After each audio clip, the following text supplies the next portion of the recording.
చిత్తూరు జిల్లా పూతలపట్టు నియోజకవర్గంలో టెన్షన్ వాతావరణం నెలకొంది. ఐరాల మండలం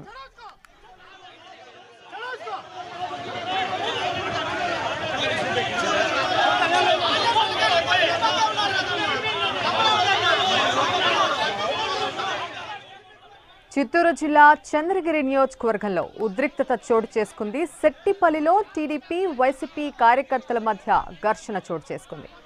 మంగళం పంచాయతీలోని 285, 286, 287 పోలింగ్ కేంద్రాల వద్ద ఇరు వర్గాల మధ్య తోపులాట జరిగింది. పోలీసులు లాఠీ చార్జ్ చేసి రెండు వర్గాలను చెదరగొట్టారు. ప్రస్తుతం ఆ విజువల్స్ ని మనం లైవ్ లో చూస్తున్నాం.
చిత్తూరు జిల్లా చంద్రగిరి నియోజకవర్గంలో ఉద్రిక్తత చోటు చేసుకుంది. సెట్టిపల్లిలో టీడీపీ వైసీపీ కార్యకర్తల మధ్య ఘర్షణ చోటు చేసుకుంది.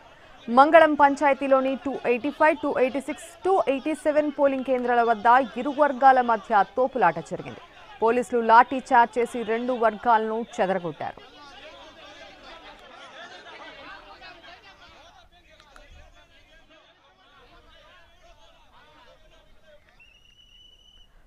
ఇదే జిల్లాలో మరో నియోజకవర్గంలో గనక మనం గమనిస్తే పూతలపట్టు నియోజకవర్గంలో కూడా ఇటువంటి టెన్షన్ వాతావరణమే కనిపిస్తోంది. ఐరాల మండలం పొలకలకట్ట కిందపల్లిలో టీడీపీ వైసీపీ కార్యకర్తల మధ్య ఘర్షణ నెలకొంది.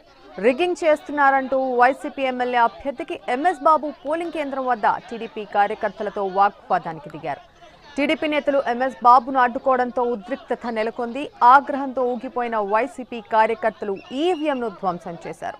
మరి చిత్తూరు జిల్లాలోని రెండు నియోజకవర్గాల్లో కూడా మనకి ఇటువంటి పరిస్థితి కనిపిస్తోంది. ఇటు వైసీపీ అటు టీడీపీ ఇద్దరు వర్గాల మధ్య ఇదే తోపులాట ఘర్షణ జరుగుతోంది. దీనికి సంబంధించి మరింత సమాచారం మా రీజనల్ కోఆర్డినేటర్ శ్రీనివాస్ మరింత సమాచారం అందిస్తారు. శ్రీనివాస్, చిత్తూరు జిల్లాలో కనుక మనం గమనించుకుంటే చాలా పోలింగ్ ఏరియాల్లో మనకి ఇటువంటి ఘర్షణ వాతావరణం కనిపిస్తోంది. అంటే పోలీస్ సిబ్బంది వచ్చి కంట్రోల్ చేసేటటువంటి పరిస్థితి కనిపిస్తోంది. అంటే ఎందుకని ఇక్కడే మనకి మెయిన్ గా ఎందుకని ఇంత ఇటువంటి వాతావరణం కనిపిస్తోంది? చిత్తూరు జిల్లా చంద్రగిరి నియోజకవర్గంలో పోలింగ్ సమయం మరి కాసేపట్లో ముగియనున్నందున చంద్రగిరి నియోజకవర్గంలో ఒకసారిగా ఉద్రిక్త పరిస్థితులు నెలకొంటున్నాయి. ప్రధానంగా చూసుకుంటే చంద్రగిరి నియోజకవర్గంలో ఎన్నికల ముందు నుంచి కూడా వైసీపీ టీడీపీ వర్గీయుల మధ్య కూడా ఘర్షణ వాతావరణం నెలకొంది. ఇదే విధంగా కూడా ఈ రోజు పోలింగ్ రోజు సందర్భంగా కూడా ఇరు వర్గాల మధ్య అంటే ప్రధానంగా చూసుకుంటే తెలుగుదేశం అభ్యర్థి నాని అలాగే వైసీపీ అభ్యర్థిగా ఉన్న సిట్టింగ్ ఎమ్మెల్యే చెవిరెడ్డి భాస్కర్ వర్గీయుల మధ్య కూడా చంద్రగిరి నియోజకవర్గంలో ఈ రోజు పలు గ్రామాల్లో కూడా ఉద్రిక్త పరిస్థితులు నెలకొన్నాయి. ఇరు వర్గాలకు చెందిన టీడీపీ వైసీపీ కార్యకర్తలు మధ్య మాటల యుద్ధం తోపులాట జరిగింది. దీంతో చాలా గ్రామాల్లో కూడా స్వల్ప ఉద్రిక్త పరిస్థితులు నెలకొన్నాయి. ఇప్పుడు మరో కొద్దిసేపటి క్రితం చంద్రగిరి నియోజకవర్గం మంగళం పంచాయతీలోని చెట్టిపల్లె గ్రామంలో కూడా స్వల్ప ఉద్రిక్త పరిస్థితులు నెలకొన్నాయి. ఇక్కడ కూడా టీడీపీ వైసీపీ కార్యకర్తల మధ్య తోపులాట జరిగింది. రెండు వర్గాలు కూడా ఓటింగ్ వేసే విషయంలో కూడా ఇరు వర్గాల మధ్య మాటల యుద్ధం కొనసాగింది. దీంతో ఇరు వర్గాల మధ్య కూడా తోపులాట జరగడం జరిగింది. దీంతో పోలీసులు అక్కడ చేరుకొని ఇరు వర్గాల పైన కూడా లాఠీ చార్జ్ చేసి పరిస్థితి చేజారిపోకుండా కూడా సద్దుమణిగేలా కూడా లాఠీ చార్జ్ చేశారు. దీంతో అక్కడ పరిస్థితి అదుపు తప్పకుండా కూడా కంట్రోల్ చేయడం జరిగింది. దీంతో చూసుకుంటే ప్రధానంగా చూసుకుంటే ఈ రోజు జిల్లాలో మరో నియోజకవర్గమైన పూతలపట్టులో కూడా ఈ రోజు ఒక స్వల్ప ఉద్రిక్త పరిస్థితులు నెలకొన్నాయి. అక్కడ పూతలపట్టు కూడా సిట్టింగ్ ఎమ్మెల్యే వైసీపీ ఎమ్మెల్యే అభ్యర్థిగా ఎంఎస్ బాబు పోటీ చేస్తున్నారు అక్కడ. అయితే ఇక్కడ ఈ రోజు ఐరాల మండలం కట్టకిందపల్లి అనే గ్రామంలో కూడా టీడీపీకి చెందిన కొందరు కార్యకర్తలు అక్కడ రిగ్గింగ్ చేస్తున్నారని చెప్పేసి కూడా వైసీపీ అభ్యర్థికి సమాచారం వచ్చింది. దీంతో వైసీపీ అభ్యర్థి తన కుమారుడు ఇతర అనుచరులతో కలిసి అక్కడికి కట్టకిందపల్లి గ్రామానికి వెళ్ళడం జరిగింది. దీంతో అక్కడ టీడీపీ వర్గీయులు వైసీపీ వర్గీయుల మధ్య మాటల జరిగింది. దీంతో అక్కడ టీడీపీ వర్గీయులు ఎవరైతే వైసీపీ అభ్యర్థి బాబు ఉన్నాడో అతన్ని తమ అదుపులో తీసుకొని అతని వాహనం పైన మొత్తం దాడి చేసి ధ్వంసం చేయడం జరిగింది. దాని తర్వాత కూడా బాబుపై టీడీపీ కార్యకర్తలు అతనిపై దాడి చేయడం జరిగింది. అతనిపై తీవ్ర అస్వస్థతకు గురయ్యారు బాబు. వైసీపీ అభ్యర్థి బాబు తీవ్ర అస్వస్థతకు గురి కావడంతో అతన్ని చిత్తూరు ఆసుపత్రికి తరలించారు. దాంతో పాటు చూస్తుంటే టీడీపీ కార్యకర్తలు అతని వైసీపీ అభ్యర్థి కారును కూడా పూర్తి స్థాయిలో ధ్వంసం చేయడం జరిగింది. దాంతో పాటు డ్రైవర్ పైన కూడా దాడి చేశారు. అలాగే అతని వైసీపీ అభ్యర్థి ఎవరైతే ఉన్నారో బాబు కుమారుడిపై కూడా దాడి చేయడం జరిగింది. దీంతో పూతలపట్టు నియోజకవర్గంలో ఒక్కసారిగా ఉద్రిక్త పరిస్థితులు నెలకొన్నాయని చెప్పుకోవచ్చు. సరిగ్గా పోలింగ్ మరి కాసేపు పోలింగ్ ముగిసే టైంలో పూతలపట్టు నియోజకవర్గంలో ఒక్కసారిగా ఉద్రిక్త పరిస్థితులు నెలకొన్నాయి. ప్రస్తుతం చూసుకుంటే వైసీపీ అభ్యర్థి బాబు కూడా ప్రస్తుతానికి ఆసుపత్రికి తరలించారు. అక్కడికి పోలీస్ బలగాలను కూడా జిల్లా అధికారులు తరలించడం జరిగింది. ఎలాంటి అవాంఛనీయ సంఘటన జరగకుండా కూడా పోలీసులు గట్టి భద్రతా చర్యలు చేపట్టారు. క్రాంతి. అయితే శ్రీనివాస్, చాలా జిల్లాల్లో మనం ఒకసారి చూసుకుంటే ఎక్కడ చూసినా ఇటువంటి ఘర్షణలకు కారణం పోలీస్ సిబ్బంది చాలా వరకు మందకొడిగా ఉండడం, వాళ్ళు చాలా వరకు అలర్ట్ గా లేకపోవడమే దీనికి కారణంగా తెలుస్తోంది. ఇది నిజమంటారా? చాలా ఉన్నటువంటి కాన్స్టిట్యుయెన్సీలో చాలా వరకు పోలీస్ సిబ్బంది చాలా తక్కువగా ఉన్నారు, ఎటువంటి సౌకర్యాలు కూడా ఇక్కడ మాకు కల్పించడం లేదు అనేటటువంటి కంప్లైంట్స్ వస్తున్నాయి. మరి ఈ కార్నర్ ను మనం ఏ విధంగా చూడాలంటారు? అయితే ఉదయం నుంచి చూసినా కూడా మనం రాయలసీమ ప్రాంతాలు కావచ్చు, చిత్తూరు జిల్లా కావచ్చు,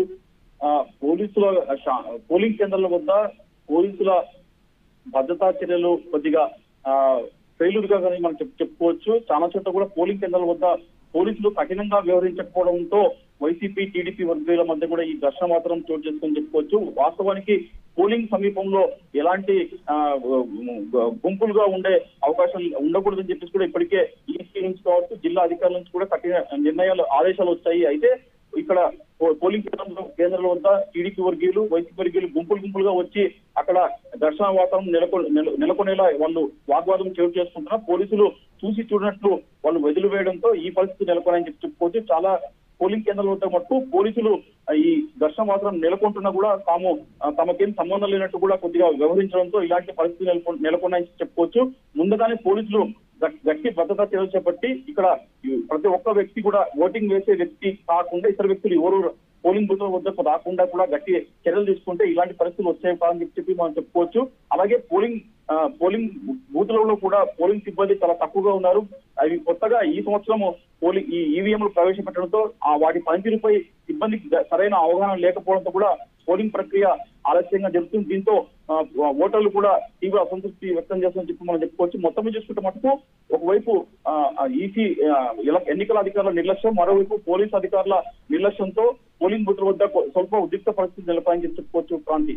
అయితే శ్రీనివాస్, పోలీస్ సిబ్బంది వ్యవహారం అంటే వీరు ఇంత నెగ్లెక్ట్ చేస్తున్నారు అనేది మాత్రం ఒక క్లారిటీ కనిపిస్తుంది. మరి దీంతోనే అక్కడ ఉన్నటువంటి వాతావరణం కూడా ఘర్షణతో కనిపిస్తోంది. మరి ఇలాంటి పరిస్థితుల్లో పోలింగ్ బూత్ల వద్దకు ఓటర్లు రావడానికి జంకేటటువంటి సిచ్యువేషన్ కూడా ఉంది. మరి దీంతో పోలింగ్ శాతం కూడా తగ్గే అవకాశం ఉందా? పోలింగ్ శాతంపై కూడా ఎఫెక్ట్ పడే ఛాన్సెస్ ఎంతవరకు ఉన్నాయి శ్రీనివాస్?